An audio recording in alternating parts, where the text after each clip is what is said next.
Okay, good evening, everybody, and welcome back to Queen's for this evening's lecture. It's good to see you all here, and for those joining us on Zoom as well. Just before we start, just a few of the usual sort of housekeeping rules and so on. If you could please make sure that your mobiles are turned to silent or off for the duration of the lecture. And online, please, if you could make sure that you're muted. Just also to point out the fire exits in this lecture theatre. We've got two up at the back here and at the bottom here. And should there be an emergency, which I hope there will not, the rendezvous point is in the car park at this front end of the building. If you can make sure, please, that you sign the attendance sheet so that should there be any problem, then we can sort of tick you off as being out of the building. Okay, it's now my pleasure to introduce our speaker this evening to you, Dr Colm Donnelly. I'm sure Colm is well known to many of you. He's a County Antrim man from near Ballycastle, and Colm developed an early interest in history and local traditions of the farming community he grew up in. He went on to study here at Queen's, becoming a historical archaeologist specialising in medieval and 17th century buildings, with particular interest in tower houses, which was the subject of his doctorate awarded in 1995, the tower houses of County Limerick. And following a few years as field archaeologist, Colm has been employed at Queen's since November 1999 and currently a senior research fellow. In 2002, Colm was part of a cross-faculty team who successfully obtained a huge funding grant to construct the new Archaeology and Paleoecology building, aka ArcPal, and its associated radiocarbon lab. Colm was in charge of the Centre for Archaeological Fieldwork since it was established in 2002 to undertake the fieldwork requirements of what was then EHS, Environment Heritage Service, now HED. And CAF has now morphed into the Centre for Community Archaeology, the CCA, as the work became increasingly community-based, with Colm continuing as director. Colm has been responsible for the instigation and management of a wide range of archaeological projects, including O'Neill's Tower House and Sir Arthur Chichester's Fort on Castle Hill and Dungannon, and Sir Toby Caulfield's early 17th century manor house in Castle Caulfield, and also as a transatlantic excavation project linking the early 19th century Irish community in Lowell, Massachusetts, with the homestead of one of those settler families, the Cummiskys of Crossan near Dromore, County Tyrone. Colm continues to bring archaeology to the ordinary public with the CCA's latest project, which is the subject of this evening's talk, an introduction to the Community Archaeology Programme Northern Ireland, otherwise known as CAPNI. So Colm, thanks, and over to you. Thank you very much. You certainly have been doing your homework there. There are things there that you're talking about that I'd forgotten about, like the new ArcPal building and all that there. Seems all so long ago. But what we're going to talk about tonight is very much present, and it's very much developing as we speak, and it is this Community Archaeology Programme Northern Ireland. So what I'm going to do is, first of all, get the slides to work. Oh,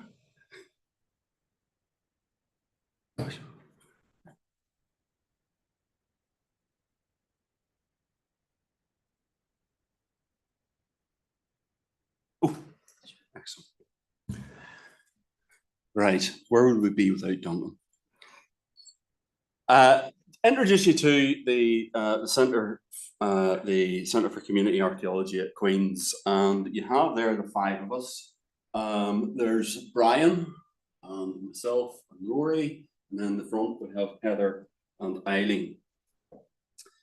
And some people have sort of said, you know, what's the difference between CAPNI and the CCA, or is the CCA, has that now morphed into CAPNI? No. CAPNI is a programme that is being implemented by the CCA. So we exist as a unit in Queen's, and we're delivering CAPNI, and we're delivering it on behalf of the Heritage Fund. So we bandy around this term community archaeology. What is community archaeology? There are a lot of different definitions of what community archaeology is. This is our definition of what we mean when we're talking about community archaeology, and in particular, when we're talking about really the fieldwork side of stuff. So what we see it as is it's a means of enabling members of the public to examine their past through their direct participation in archaeological activities and projects that are co-designed with the professional archaeologists. Participants make an active contribution to the discovering of their own heritage and the creating of new knowledge. And those participants who take part in fieldwork projects, they may have had no previous archaeological experience or knowledge, but they're given on-site training and they're directly involved in all aspects of the fieldwork experience. Now, archaeology enjoys a very strong and positive public interest. And back in 2018, the Heritage Council undertook a poll with Red Sea, looking at public perceptions to archaeology in the Republic of Ireland. And this was a follow-up to a similar survey that had been conducted called NERCH, which had been conducted across the European Union, but for whatever reason, the Republic of Ireland hadn't been included in that initial research. So Ian Doyle wanted to bring the Republic into that discussion. So very much the same questions were asked in both the European survey and in the Irish survey. One of the things that comes through is this, would you like to participate in an archaeological excavation? And you're getting a figure of 66% of people in that poll saying that yes, they would like to take part in an excavation. That's higher than in the survey in the rest of Europe, where it was 61%. But we have encountered this whenever we've been out doing our community excavations. There is a great interest in archaeology, and there is this, it's like an item on the bucket list that people want to, if they've got a chance, to take it to go out and work on excavations. And we've never really had any problems getting volunteers for any of our fieldwork projects. Now, if we go back, and we're going back here now to the late 80s, early 90s, if we go back, there's always been that amateur involvement in archaeology in Northern Ireland. And I suppose that's best expressed really by these two gentlemen, Billy and Ken, who were involved in so many of the training excavations at Queen's. The first time I met Billy Dunlop was in 1985 at Donegal Hill. So Billy and Ken were there for all of these major excavations that occurred in the late 80s, early 90s, Donegal Hill, Ballynahattie and Hoggies Ford. So you always had that amateur involvement, but what we're dealing with is maybe a more structured approach to what community archaeology is. And I suppose the pioneering projects back in 1998, 1999, Eileen and myself, we led an excavation at Rafad in County Fermanagh. You'll see there in that second, the lower photograph, you'll see Harry Welsh. And that was the first time that Harry had been out on an excavation. The reason why we did it was we were teaching the certificate in archaeology in the Queen's evening classes to adult learners.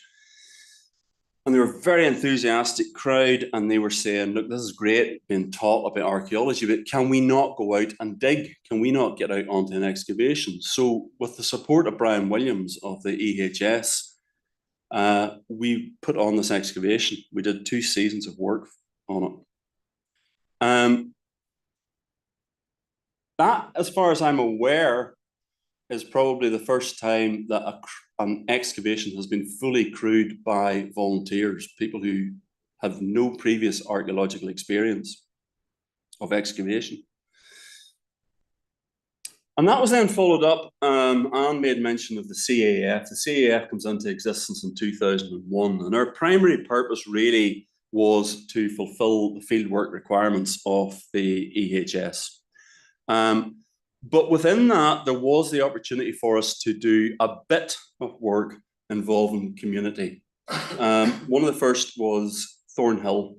It's one of the first excavations we actually did, just outside Derry, Londonderry.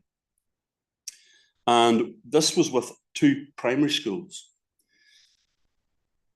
And again, as far as I'm aware, it's the first time that primary school children actually participated on a genuine archaeological excavation. Following on from that, there would be occasions where EHS would organise an element of community involvement, such as Brian Sloan. It's a very young Brian Sloan there. Brian Sloan in 2009 did a wee excavation at Ballochybon for school groups, involved school groups in it. There was also the National Trust excavation at the Queen Anne House in Castle Ward in 2010. So there was a number of these. But in those years from 2011 up through to 2017, we were having increasing levels of public and school participation in our investigations. So much so that by the time we get to 2017, Eileen and myself decided that really what we should do is have a vehicle for this community archaeology. And this is when the Centre for Community Archaeology came into existence. And the idea was that this group would work with other groups associated with archaeology at Queen's and would engage with the public and schools. And its first light of day was Discovery 2017, which was also the launch of the Centre for Community Archaeology in this room, and with our good friend, Professor Mark Price, launching the new centre. And that was important because, you know, we've had this relationship, we'll go on, I'll talk about it in a wee minute, but we've had this relationship with the Ulster Archaeological Society at Queen's, and it's very, very important to us. Since that time, we've had 7 conferences, and if you look through the programmes, community archaeology features very prominently in the lectures that are given every year at the conference. And as I said, it's important to us because it helps keep that connection with the Ulster Archaeological Society. We all know the story. The Ulster Archaeological Society is created in 1947 and is founded to support the work of the Ulster Journal of Archaeology. And currently we have our 2 vice presidents, Rory and Eileen, both members of staff in Queen's. So that's one part of the family, is the UAS. Another part of the family is our YAC, the Belfast branch of the YAC, which was established by Eileen and Naomi Carver, back in 2006. And it's been going long enough now that we have students who have gone through Teams as initiating and ready to use. What is happening? Okay. Go away. I don't want you there. Right. What we're seeing now is actually kids who joined the YAC back in 2008, 2010, 2012, whenever, they're now actually coming through and they're doing the degree at Queen's. And that's immensely gratifying for Eileen and Naomi to see that progression of these kids who start out, you know, on a Saturday afternoon doing archaeological projects, and they're coming through and they're doing their dissertations and they're going out into the working world. So another element of the story is Archaeology 2030. This has been led by our friends in the Historic Environment Division. And they produced the report, A Strategic Approach for Northern Ireland, and it's got its recommendations. And one of the key things that's in that document is how do we as a society develop our engagement with and understanding of archaeology? And as part of that, they have a series of workshops or working groups that they've established to forward on the plans. And one of those is the outreach and engagement working group. And they asked Eileen and myself to lead that. So we're very pleased to be able to do so. And it's very important to have that relationship as well with our friends in the Historic Environment Division. This is the formal canon of community-based archaeological excavations that we have undertaken in the years from 2015 to 2023, both as the CAF and as the CCA. And why, I hear you ask, why is he picking 2015 as this start point for these recording of these excavations? And the reason why is because that's whenever 2015 is when the contract with the, as they were, the Historic Environment Division, EHS, that contract for fieldwork had come to an end. And what we found ourselves doing was working to our strengths and working in the community sector and community archaeology. So 2015 to 2016, we did about 6 excavations as the CAF. Then the CCA comes into existence in 2017, and you have a period up through to 2019 where there's a transition. And the banners out on the excavations showed the 2 logos, the CAF and the CCA. And then in December 2019, the CAF was closed down, and the only unit that remained was the CCA. And those are the excavations then we've done, the 6 excavations that we've done since 2020, as just solely branded through the CCA. But that work has taken us all across Northern Ireland, and in particular working with the Heritage Fund and first of all, the Heritage Lottery Fund, and then it's doing it again, Duncan. Done? It's gone. The Heritage Fund, Heritage Lottery Fund, and then now the National Lottery Heritage Fund.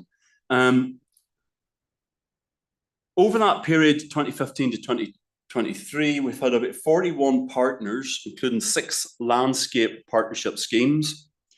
We've had 5,880 school children working on our excavations. We've had nearly 2,000 adult volunteers, and then we've had near 11,500 public interactions. And that's maybe lectures like this, walk and talks, festivals, events such as that. So those 2,000 adult volunteers are actually people who have worked on excavations. And it has been very much supported by the Heritage Fund. 18 out of those 25 excavations have been supported by the Heritage Fund. Now, Paul Mullen, a few years back, published a really good, insightful article in the Journal for Community Archaeology and Heritage entitled Community Archaeology and the Heritage Fund in Northern Ireland. And what he did was he went round and talked to various people who had worked on the landscape schemes, the archaeological elements of the landscape schemes, brought that together and set it all into a context. And one of the things in the paper is he quotes me because he interviewed me, and in the course of this interview, I made the point that the reason why community archaeology is strong in Northern Ireland is because it's been enabled to develop and flourish because of the landscape partnership schemes. And we, as I said, we've worked with 6 of these landscape partnership schemes. They're Loch Earn, Loch Ness, the Ring of Gullion, Heart of the Glens, Belfast Hills, and Benevena. So we have an established relationship with the Lottery Fund. We've demonstrated that there's the interest in community archaeology. And you then start looking at, well, where's this story going?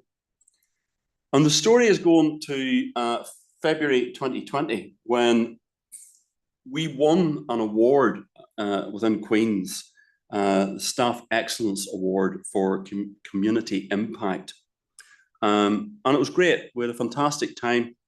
And it was really, we didn't expect it, but it was really good because, as I said that day, whenever we had to do a speech to when we won it, we view ourselves as ambassadors for Queen's.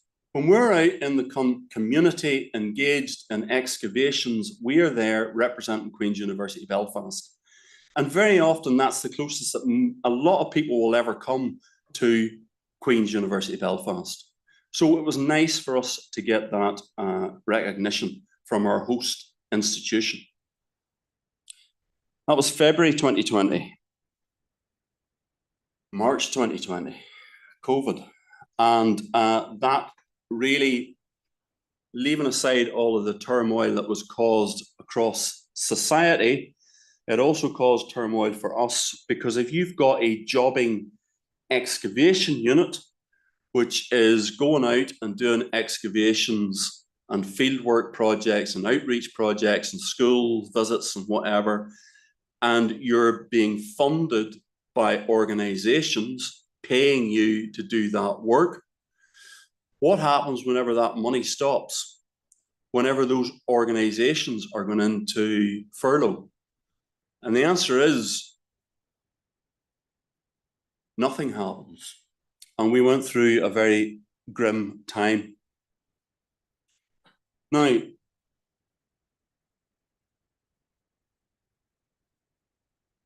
we recognize that, in the period from 2015 to 2019, we had made a significant impact.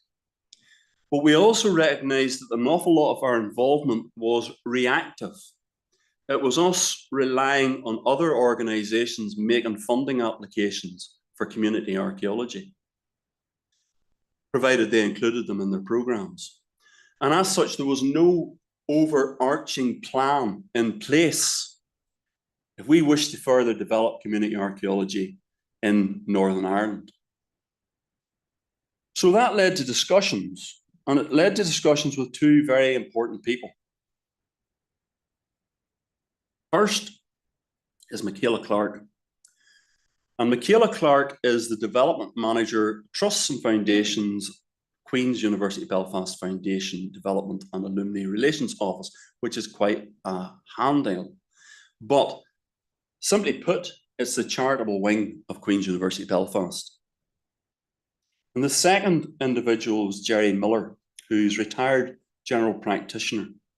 And he is the Macmillan Cancer GP facilitator for Northern Ireland, and he's also the chairperson of the Hospice NI and the Children's Hospice NI. Jerry is also really, really interested in Egyptology, and Eileen met Jerry during all of the research that was being done on Takaputi. And he's also interested in history of medicine. So we had this guy with contacts in the health sector who's got an interest in archaeology. And the big idea that we had was, what if we developed a coordinated community archaeology programme that would be rolled out across all of Northern Ireland? It would engage with diverse communities, promote skills development and well-being, work with schools, disadvantaged communities and organisations to support people with physical and mental health issues.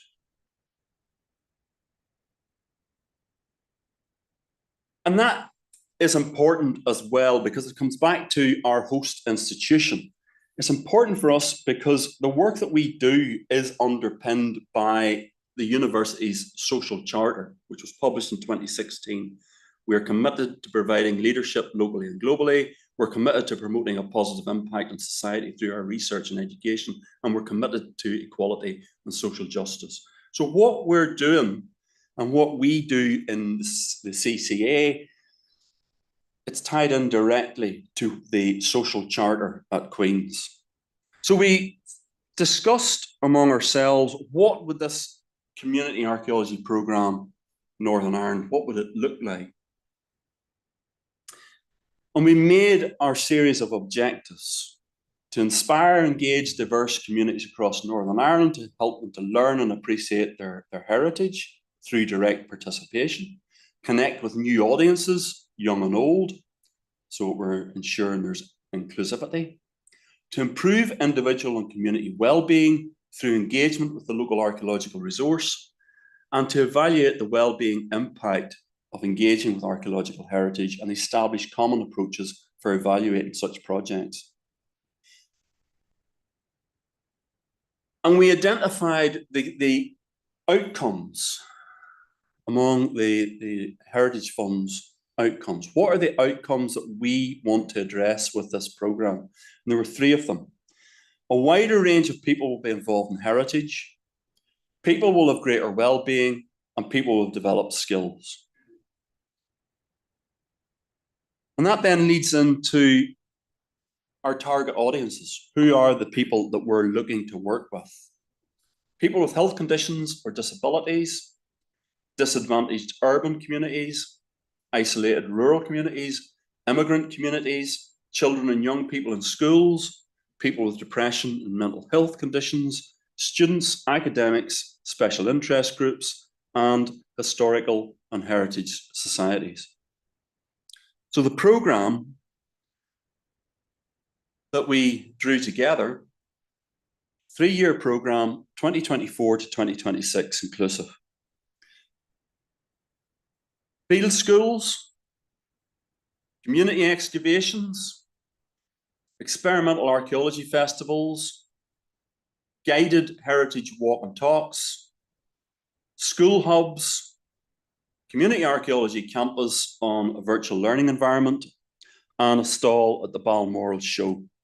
So when you tot all that up, you're looking at 99 events with 18,000 opportunities for people to engage and interact with their archaeological heritage over those 3 years. Now, it looks, when you put it like that there, to be quite a tall order to be able to fulfill that. But what we have in our favour is the fact that there's nothing here that would scare us, because it's nothing that we haven't been doing already. What's happening now is we're putting it into a structure. And so, for example, you have the experimental archaeology and the experimental archaeology festivals. We did some of those with the Loch Ness Landscape Partnership. But we have Brian, who is very keen on developing that. And I think it was last September, he took you all out and we were doing flint napping. So you've got that.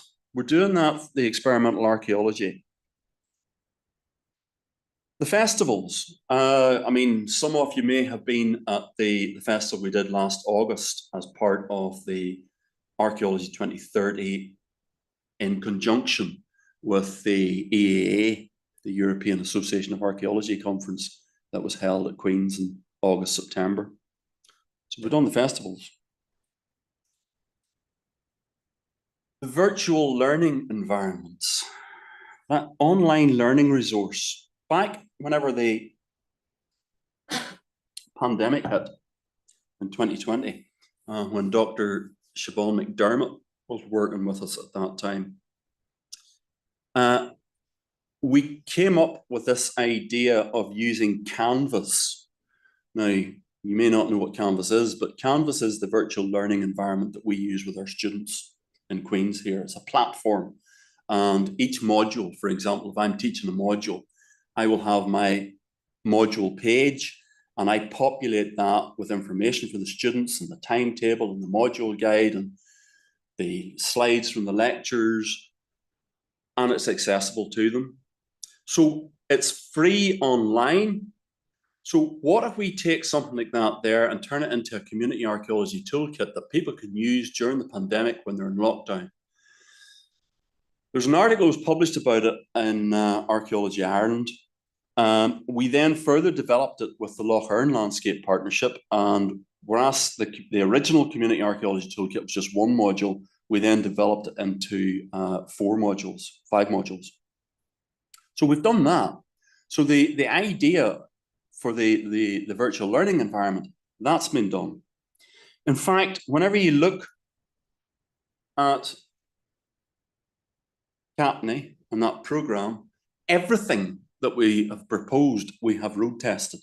We've done the walk and talk guided tours, we've done community surveys, we've done excavations, school visits, festivals, and the VLE. So there's nothing shocking, there's nothing new in what we're doing. What we're doing is doing the same work as we have before, but now it's structured and we can actually plan a wee bit better as to when we deliver elements of the programme. And this is really where Jerry comes in, because the well-being archaeology element of the story, because of his contacts, because of his work with the hospice, because of his work with Macmillan, the GPs, the Royal College of GPs, we have got that link into the health sector in health sector organisations across Northern Ireland. So Jerry's very important to the story. Now, I don't know if any of you have been through the process of making an application to the Lottery Fund, but it is actually quite, let's say, prolonged. That's been kind. But it is, and it has to be, because they have to make sure that they're investing their money correctly. So this journey started in October 2021 with just an expression of interest. A couple of pages, this is what we'd like to do. We then had a meeting with staff. We had permission approved to submit a full application. That was submitted on the 24th of February. We then were given notification in June that we had been successful and we could move to development phase. And the award was to be held by QUB Foundation, Michaela's organisation, and the Vice-Chancellor's Office. We also had our Heritage Fund Investment Manager appointed to us, Sharon Archer, in July, and we then got formal permission in August to commence our development phase. Leading on from that, we had the appointment of our project manager, Dr. Heather Montgomery. Hello, Heather. So Heather's there in November, and we then moved through this process of development, fleshing out how we are going to deliver our programme. How are we going to make this happen? How are we going to get informed comment from different organisations? And one of the benefits, again, for us is the fact that because from 2015 to 2023, we had been out and about in the community working with all these different groups, it meant that whenever we had to set up these stakeholder events, we had a whole host of friends that we could call upon and get them involved in this. So we had 64 organisations attend our stakeholder events, and they were drawn from across the heritage, health, and community sector. So we had 4 of those events. Also, we had letters of support. Now, we were supposed to put in 6, we put in 10, because it was very, very difficult to actually distinguish who do we want to exclude from this. So we decided, no, put them all in. We could have had more. But that gives you an idea of the range of organisations there. We've got the Causeway Coast and Glens Heritage Trust, we have Aware NI, with Macmillan Cancer Support, we've got the GPs, the Royal College, with the Council for British Archaeology. Plenty of support letters for our bid. And the other thing that's really important and what the Lottery Fund wants to see is evaluation. How do you assess the well-being impact of engaging with archaeological heritage? It's okay to say, yeah, everybody had a great time. How do you know everybody had a great time? How can you actually demonstrate that? So during the development phase, we appointed an evaluator, Ruth Flood Associates. And Ruth came along and we had an evaluation workshop. May last year, and we started the process of putting in place the evaluation programme and process for CAPNI. Delighted to say that Ruth is still going to be working with us in the next 3 years, because she's now just been reappointed as our evaluator for the CAPNI delivery phase.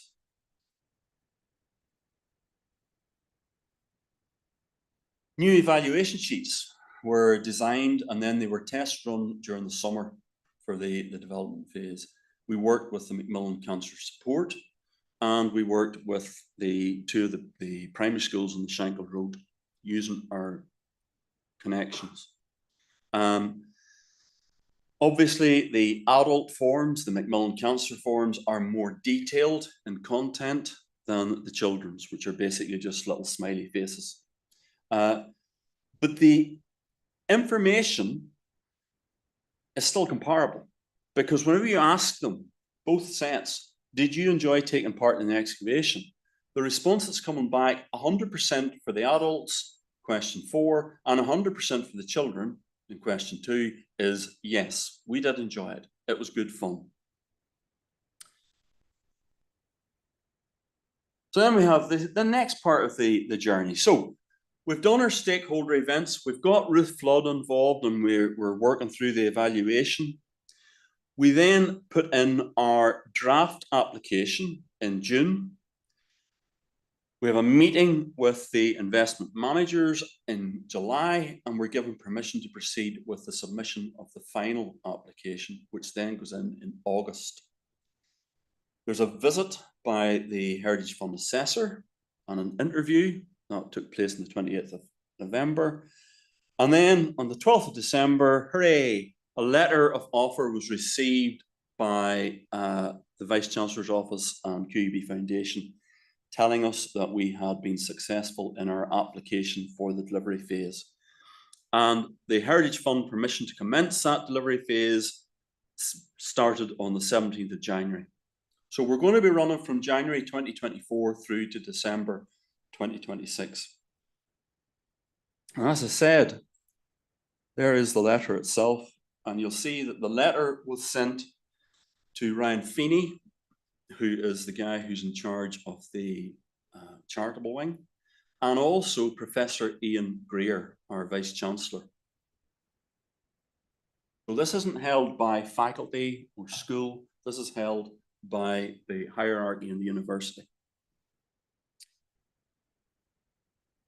And we had our lunch. The official lunch was on the 8th of February 2024 in the Great Hall at Queen's. We had Darren Rice representing the Heritage Fund Committee, Aileen Cummings in the QUB Public Engagement, Eddie Friel from the QUB Charitable Wing, and then Eileen Murphy as co-director of the CCA.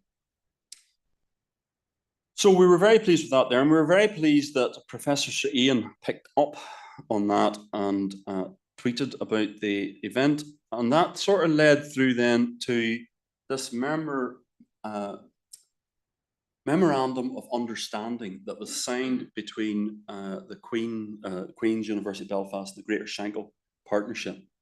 It's building on an existing relationship there, but at that signing, the Vice-Chancellor made reference to CAPNI and the fact that it had been launched earlier at Queen's and crucially important in covering and preserving the rich heritage.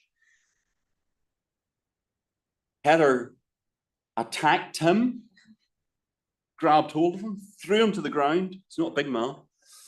Threw him to the ground and says, "You have to come out and take part in one of our excavations." And he said yes. It wasn't quite like that, was it, Heather? No. He remembered Heather from the last time he'd met her, which was the 2020 when we won the award. She must have made a lasting impression on him at that time. So we will have, hopefully, the Vice-Chancellor will be coming out onto one of the excavations this summer. But the Shankill has been an important partner to us. The Greater Shankill Partnership with Jackie Redpath. And it's not, this doesn't all just come out of nowhere. It's, you know, we did a built heritage review and an opportunities report. When I say we, Heather did an opportunities report in 2022, looking at the heritage of the Shankill area and then looking at projects that could be done in the Shankill area. And we had a really, really enjoyable Halloween event in the graveyard on the 30th of October. And hopefully we'll be doing another of those this year as well. So, 2024. A lot of this is what we've been doing for 3 months, right? Because that's all we've been at. We've been at February, March, April. So this is what we've done in 3 months and where we're going, but it's not fixed.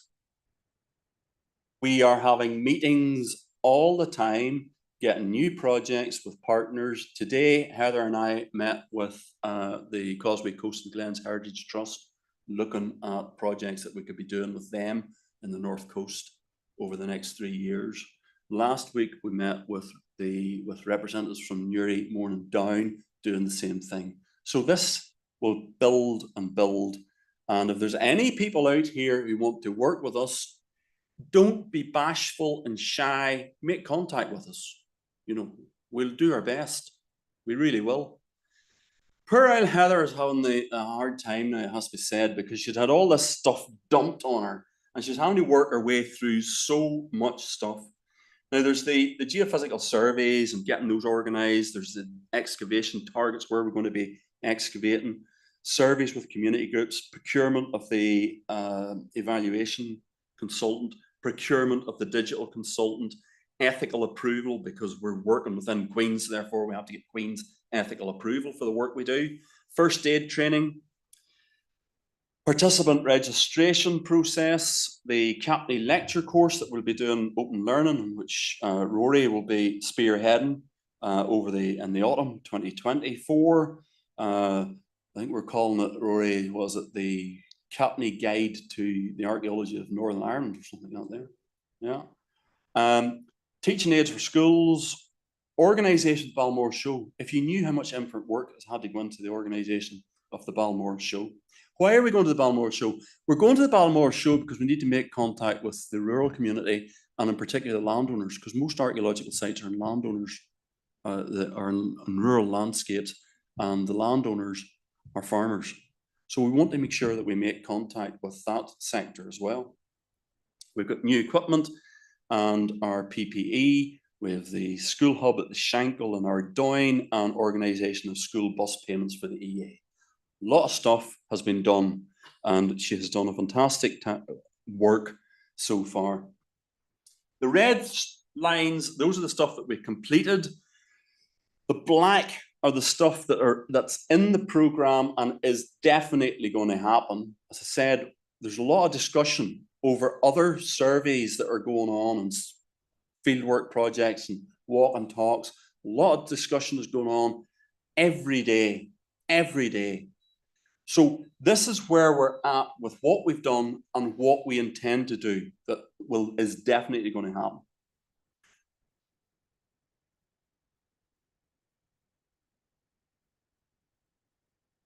The first public engagement was Rathlin Island. It was led by Eileen and myself. Eileen gave a lecture in St. Thomas's Church on the Friday evening. It was done as part of the Northern Ireland Science Festival and Life Raft Festival in Rathlin. And then the following day, we had a workshop for the kids where we had them making their own pottery and also reconstructing kist burials with plastic skeletons and pots.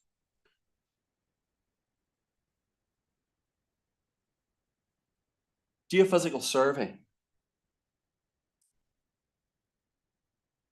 Tourists and the East Belfast Mission. We have had a long-standing relationship with Linda Irvine and her friends over in the east of the city. Going back a number of years, and one of the things that has been sort of like on the agenda, if we could get the money on the agenda, going out and trying to find that castle, Con O'Neill's castle, because we've got it there in the 1803 estate map. And I think it's accepted that where Tom McNeill excavated in the early 1980s wasn't exactly the right location. And when you do the overlays of the 1803 map onto the modern landscape, it should be roughly about where those yellow arrows are pointing. And there's the geophysical survey that was conducted by Thorsten, assisted by Davog and Brian, in February. And you can see, I hope you can see, that there's a great big black square. Yeah. So that is going to be the scene of our undergraduate training excavation this June. And it will also involve the local community. There'll be volunteers, there will be school groups. So that's the first of our excavations, and Brian will be leading on that one.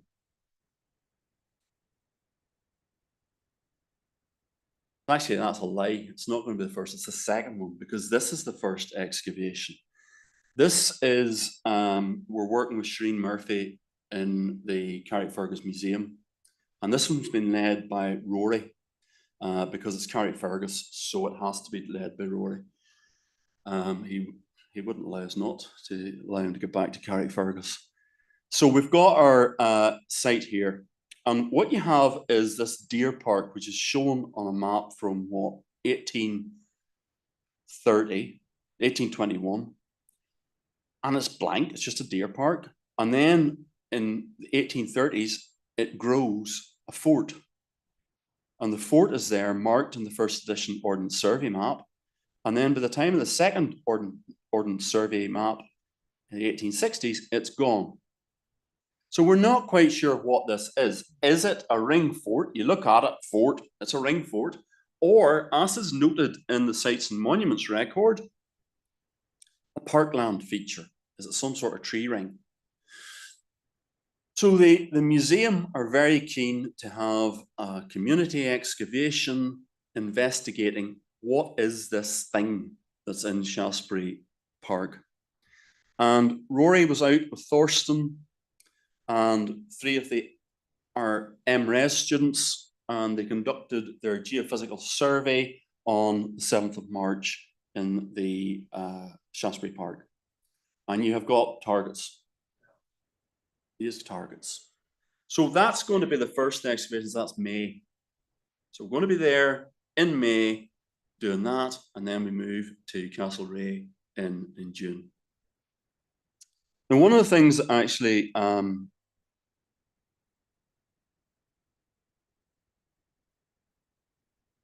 very disappointing, very sad event happened. We lost a really good friend, Mark Lusby. We'd worked with Mark up in Derry on a number of occasions, 2017 up at Limon Christie, Boom Hall, 2018. We'd given public lectures. Mark was very much someone who cared passionately about the walls, Derry walls, and the heritage, the built heritage of the Maiden City. And he fell ill at the start of April and died within days on the 4th of April.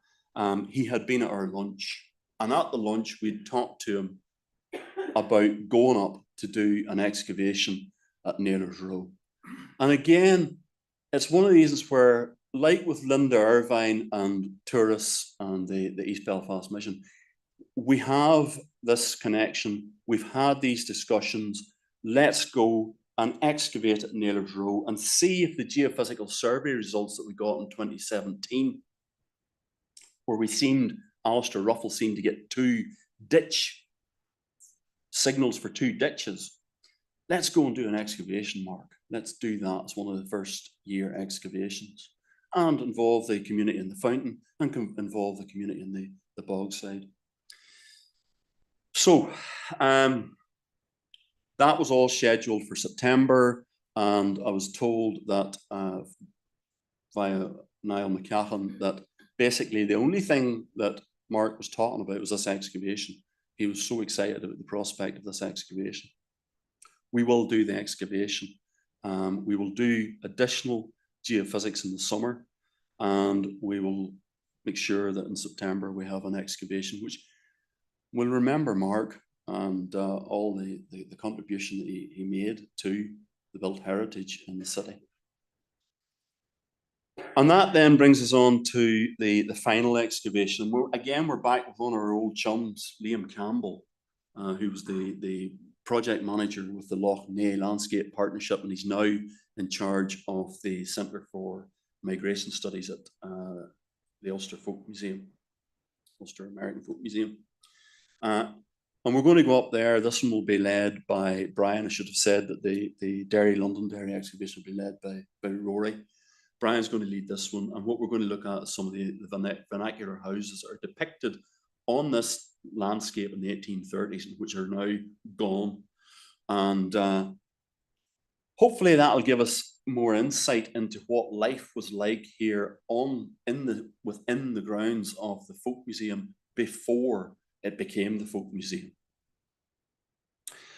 Now, we've also been out and about doing surveys. First, with the Lupin District Historical Society at Machadoon near Moneymore. This was a project, this one also was tinged with sadness, because this was a project which was very much spearheaded in the local community by Sean Corey, who's the local historian, local amateur historian. He had been, really keen on this site, him and his friend Seamus O'Brien. And Sean died the day before we went out to do the survey work. We did the survey work, and Rory and Brian, this is teaching skills. This is basic skills to community groups. We can bring out LiDAR, survey it with LiDAR, but that's not actually going to integrate the people into the work. It's not going to get them to start thinking and looking at the monument. So they're using old style survey techniques to build up a profile across this really strange monument. It's, I think it was Brian described it as a cashel crannog, because you've got a great big massive stone wall right the way around it. Yeah, it's a really strange site. So we're working on that. And then the next one is slightly more straightforward. This is with Conor Sanford and the Kilmore O'Neill Land Trust. And it's a survey of the graveyard at Kilmore. Again, it's locals. It's teaching locals how to do graveyard surveys. Brian and Rory were out, as well as our PhD student, Julie, went out. You did what, 120, 119 headstones have been recorded. There's another 200 still. So this is phase one. Phase two will be later on in the year, probably in the autumn. We'll continue with that program as well. School hubs have started. We'll be heading down to Dungannon in the first week of May to do our Hill of the O'Neill school hub. But we had one up in the Shankill that Heather and Rory led, and then we had one in Ardoyne that Eileen led. So the school hubs are going. And one of the things that we're keen to make sure that we do, because again, we have to demonstrate to the lottery fund that we actually are making an impact, that we are investing they're using their money to actually make contact with the public. We're keeping, Heather is in charge of a running tally of all of the interventions that we've made and how many people have worked on each one on each day. Where we're at the moment, we've had 164 school children and 214 adult volunteers participants. We're looking at a running total there, 449 after 3 months. You have the Newry Arts Festival and you have the Castlereagh Field Walk. And I suppose the point I want to make there is our students are really important to us. You have Rihanna and Abigail there who helped out at Newry Arts Festival. And then you have Brodie and Rebecca who are spearheading the field walk and survey at Castlereagh. And that will then form Brodie's undergraduate dissertation. So we're working in the students as well. One of the great things we've got is we've got news that we have 3 students who want to work on placement with us come September. So we're going to have this additional help as we go through into year 2. Now in 2022 and 2023, we were at the Balmoral show, but we were part of the main QUB stall. And the QUB stall was the winner of the overall best trade stand in 2023. Rory was up and Eileen was up. And again, some of our students helping us out. This will be a standalone stall, and will not be in amongst the interior stalls. We will be out in the, what's it called, the healthy horticulture section, because archaeology is like horticulture in a strange way, I suppose.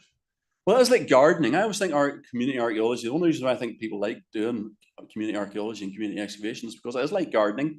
You're out in the fresh air, you're getting a bit of exercise. Where its benefits is the fact that you're doing it, you're not on your own. You're not having to force to listen to the radio on your own out in the garden. You've got maybe 10, 20 people with you. It's great fun. Archaeology is great fun. So maybe there is a good reason why we're in the horticultural area. And we have also then got our media strategy, and that's underway. We've got our, we're working with Una Bradley in QUB Comms and with Catherine Cochrane in the Heritage Fund. Brian, the first media work that was done for CAPNI was Brian on the 3rd of February, did an interview with our friends in Your Place and Mine on Radio Ulster. I believe that Rory has already been lined up to do Your Place and Mine in May from the Carrickfergus excavation. We've been in contact with Digging for Britain. Digging for Britain are interested in coming along to Castlereagh. And we've also then been in contact with Joe Mahan.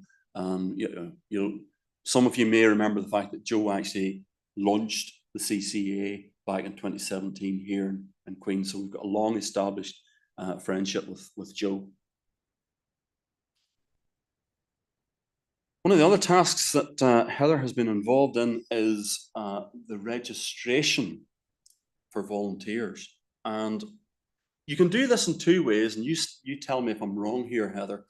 You can do this in 2 ways. You can email us at cca@qub.ac.uk, and you can say, I would like to be registered as a potential victim for the CCA, or the CAPNI fieldwork programme.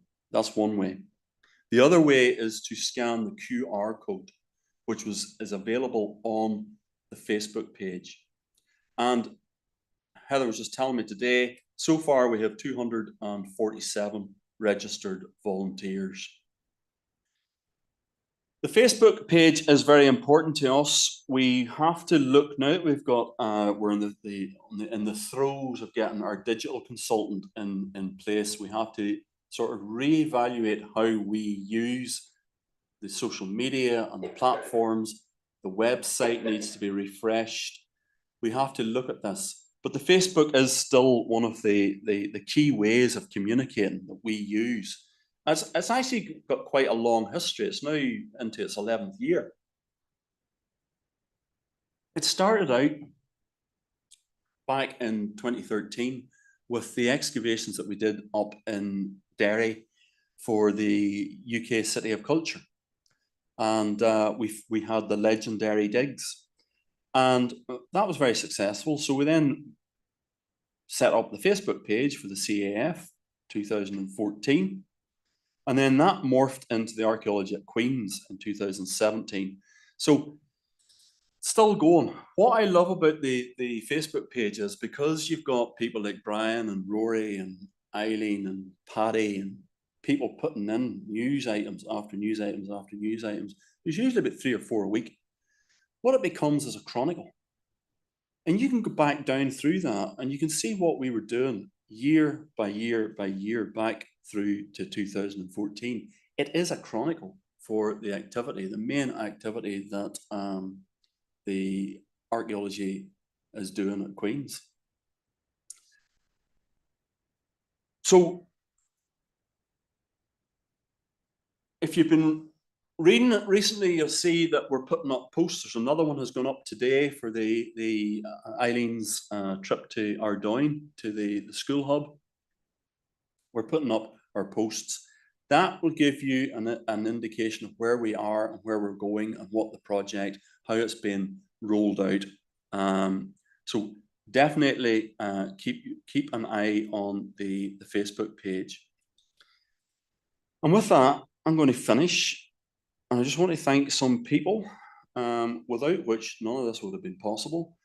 Sharon Archer, Martin Blau, Stella Byrne, our wonderful Michaela, Aileen Cummings, Jerry Miller, Paula Reimer, and Graham Swindles. So thank you very much.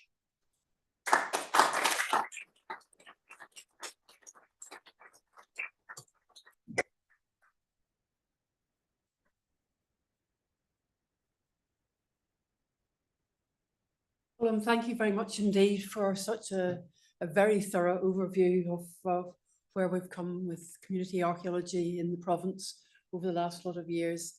It's really impressive, and as I say, there's so much hard work has gone into it with you and your team, who've really brought all these various projects together. I know when I was growing up, I was desperate to get involved in some kind of archaeology, and I was always sort of brushed off. There was no real opportunities in those days, but now you've really opened up archaeology to the masses, as it were.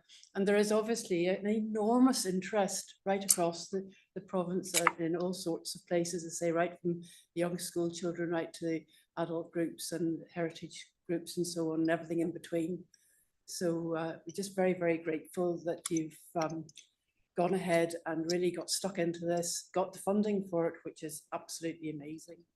And we really look forward to seeing how things progress over the next few years. Thank you very, very much indeed from us all. I'm sure you take a few questions or comments, Rory. Don't contradict me. Not a question, it's just to follow on from that.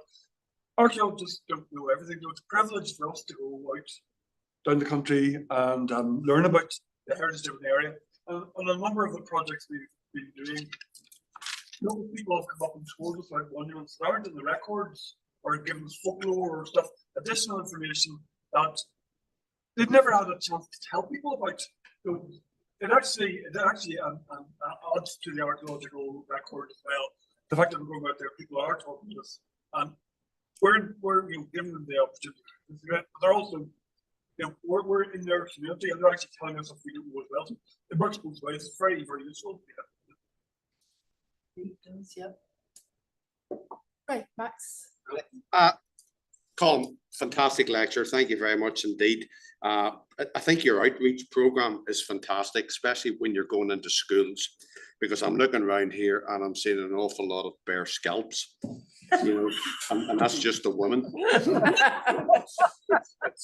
nice trying to bring young people into archaeology. Is it part of the curriculum in school, or is it something that you're introducing?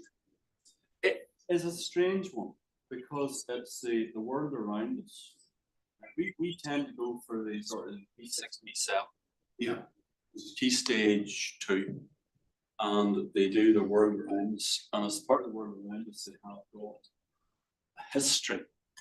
But the history that they tend to do is actually archaeology, because they're dealing with Egyptians and Vikings. The teachers are using archaeological sites and artifacts to illustrate what they've been taught in the classroom, but they're not really been told that it is archaeology. They've been told it's history. Right. So archaeology isn't taught per se at that level, and it certainly isn't taught whenever they get into secondary school. So we would encounter some teachers who are just fantastically interested, absolutely want to be involved because they have an idea of what archaeology is. And then other teachers who don't know what archaeology is aren't really aware of how we go about our work, or how the work we do isn't just of relevance to studying the past, it's also relevant to maybe introducing them to the concept of writing, report writing, mathematics, making skills, plans of a wall or whatever. That there's other aspects of the curriculum in archaeology as well. And I was here with this, I was talking to a guy with another project coming up, and the guy who's organising it was telling me he was talking to one of the teachers, and the teacher said that he wasn't keen to bring his year 8 students out onto the excavation because, well, archaeology is only really one stream of information, and they have to be fair to all the other streams of information that people use when they're studying the past, which I find a bit bizarre, because clearly he had never heard of historical archaeology. You know, archaeology isn't just historical archaeology. Something worried me. We use that and everything, and all the different streams of information coming from cartographic sources, manuscripts, newspapers, artifacts, walls and buildings. All of that will be brought together so we can use all those strands of information to build an understanding of the past. You know? So I don't know. Yeah. Well, the other thing is that people have been on the silence for about 10,000 years. Writing only came in 1,500 years ago. Maps really only came in details 400 or 500 years ago. For about 85% of the time that people have been on this island, our only evidence for their society is archaeology. Plus, one of the reasons it's important. Yeah. Thank you very much. Is the report on the kill area that available online?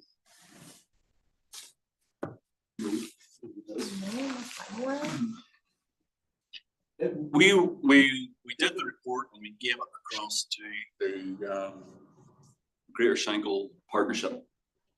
So it would rest with Jaggy, Redpath, and the Greater Shankill Partnership, because we were doing it for them, they were the clients. But I don't know what they've done with it. Discussing it. Not actually sure. It's sort of not really up to us to go and take something right there. It's not. Yeah. It's not our. Interesting to have a look at it. Yeah. Well, get in contact Jackie. Anybody else like to ask? Just another quick one. Sorry, Colm. You said that you enjoy a strong and positive public interest. Why do you think the public are so interested? I think there's fun. Remember what I said about gardening? I think it's fun. I think it's fun to be with a group. We're social creatures, and we like to be in little groups. We like to belong to little groups, and it's good fun to be with like-minded people and doing something that you're interested in. I think there's also the sort of the element of the childlike discovery, the sense of discovery, which is really there. Either in excavations, but it can also be there with survey, that you actually go into a building and you start looking at how that building functions, what the architecture in that building will tell you about how life was lived in this building. And to have that knowledge and gain that knowledge and that insight into how to do that sort of stuff yourself is a bit. We're going back to whenever I was doing the PhD. Whenever I started, Tom was my supervisor, and you're sort of going out, Tom, you're going on the medieval buildings field trip to England with him, and you'd be in his company for 5 or 6 days and around visiting medieval buildings and listening to him stay at the buildings. And taking that and then applying that to my own research in the towns and Limerick. So whenever I write in the towns, first thing you did was spend an hour, 50 minutes, an hour and 10 minutes, whatever, but you spent about an hour just looking at the building, just how did this place function in the past, before you take any photos, before you make any plans, before you write anything down. So there's that sort of sense of discovery. It's exciting. I think it's those two things that sort of come to play, and you put those together, and you've actually got quite a potent mixture. Thank you very much. I do apologise because my son and I are absolutely brand new tonight to your organisation. You think also there's some sense of connection that's inherent in people that makes them interested in their past, something that they're not even particularly conscious of, but through conversations with experts such as yourselves, triggers something inside and really makes you want to find out more about why that feeling is within you, why that connection is there. Yeah. The best way I can express that is by simile or an example. You'll see someone reading through an old newspaper, say, pertaining to East Belfast, and they'll see that there's the name of a gentleman who served in the First World War. Yes.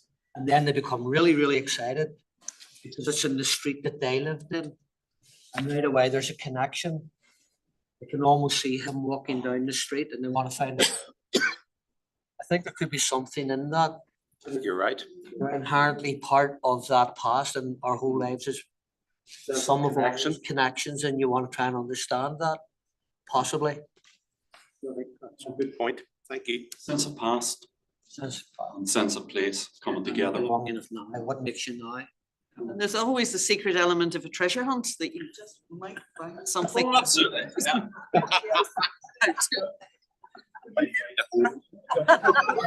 Yeah, everybody's different, so every site is different. Like, you can take 4 different castles and find different stuff in every one. And that, every day we go to work, every day we go on an excavation, we find something new. It's not predictable, which is great as well. So, you I know. think that's what it is. It's discovery rather than, it's discovery and creation.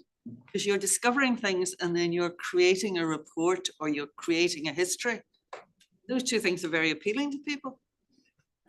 You're creating a narrative to explain what you found. It's that into the bigger narrative that people found in other sites, and use your information to move the story further for that particular. And we all are very nosy creatures anyway. Yeah. But there's also that link to the past. But if you working with children and say they find a piece of flint that was dropped 4,000 years ago, they're the first person that might picked up that flint since it was dropped, and then, you know, the wonder that you're connecting back 4,000 years with somebody with one artifact is kind of mind blowing. You know? The children. That is mind blowing. Any more questions?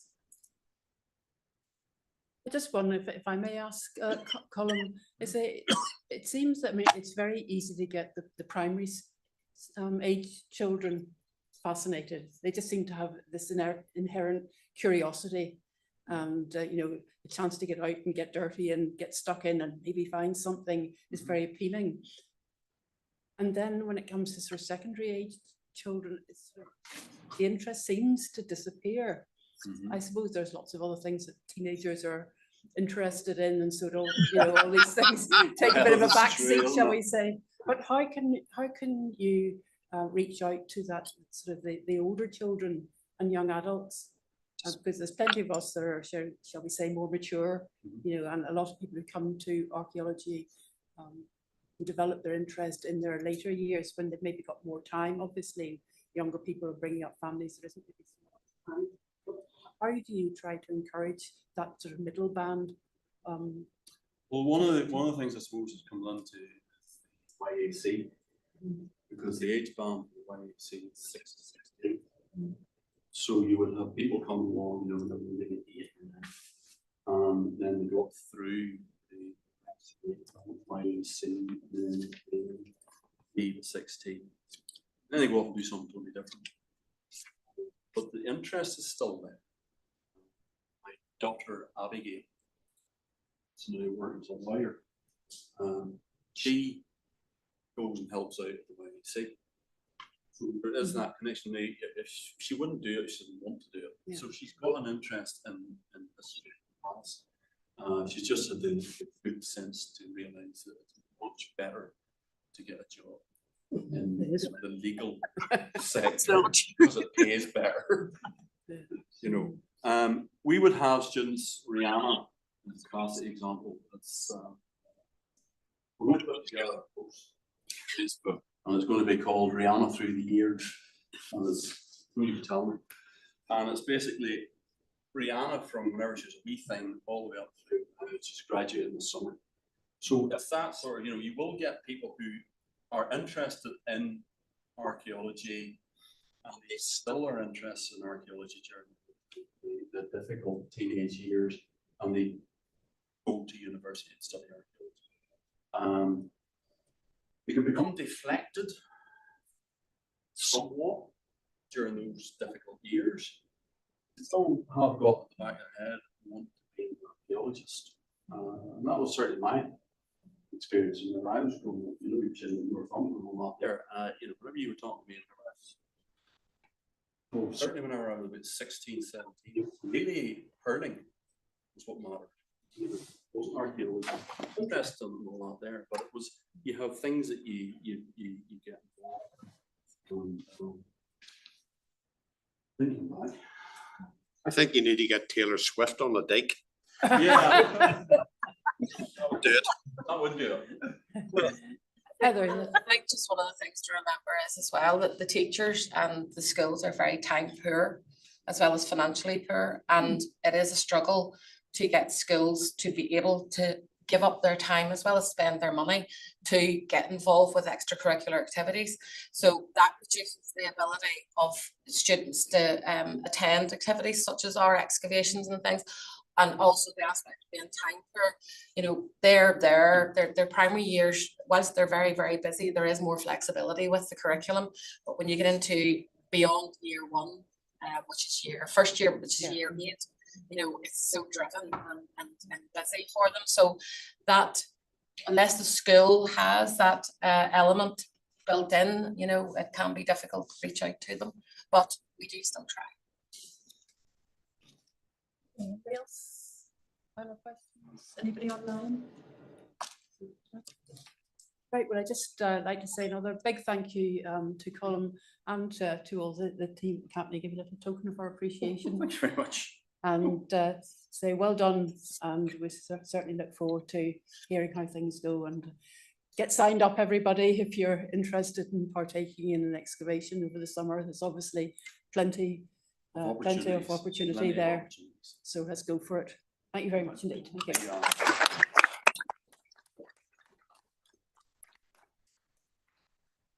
Okay, just before you go, just a couple of announcements. Our next lecture on the 27th of May will be Dr. Paddy Gleeson, and he'll be talking about Navan and some of the new discoveries in both within Navan Fort and the surrounding area. So I hope you'll be able to come along to that. And just also to put out another shout for our proposed trip to Slovakia in September 2025. If anybody is, you know, a bit interested, want to know a bit more about it, if you would like to contact me, and we'll give you all the information you need. It will depend on getting sort of a certain number, and we're well on our way to getting the required numbers to make it viable. So if you're just sort of vaguely thinking about it, or you haven't heard about it yet, then please do get in contact. For our county trip in Westmeath in September, the 8th to the 11th of September, we'll probably squeeze 1 or 2 more in if you haven't signed up for that. Again, just if you want to get in contact with me, we'll give you the information. So thanks very much for coming this evening, everybody. We'll see you hopefully next month on the 27th. Thank you. Westminster instead of Thanks.